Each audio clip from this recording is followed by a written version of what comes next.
This quick video is about how to create your public profile on iPhone Snapchat.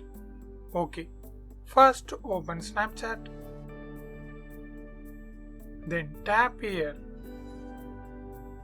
and then click on settings. Then scroll down. Then under privacy and control, you can see these options.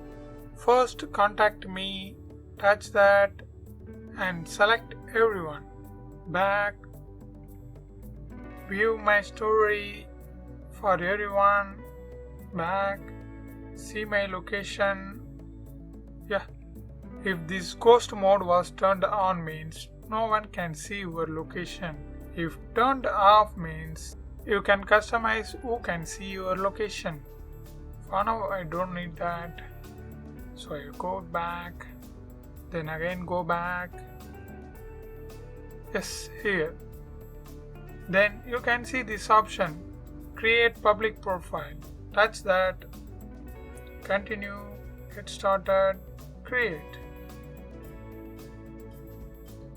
Yes, now your public profile was created. Let's open that. You can edit your profile. You can add profile photos, or you can add your biodata or location. And if you turn on this, your subscriber count will be shown for your friends and others. And here you can preview your profile like that. Yeah, that's it now. You successfully created your public profile on Snapchat, and I hope this video helps. Thanks for watching.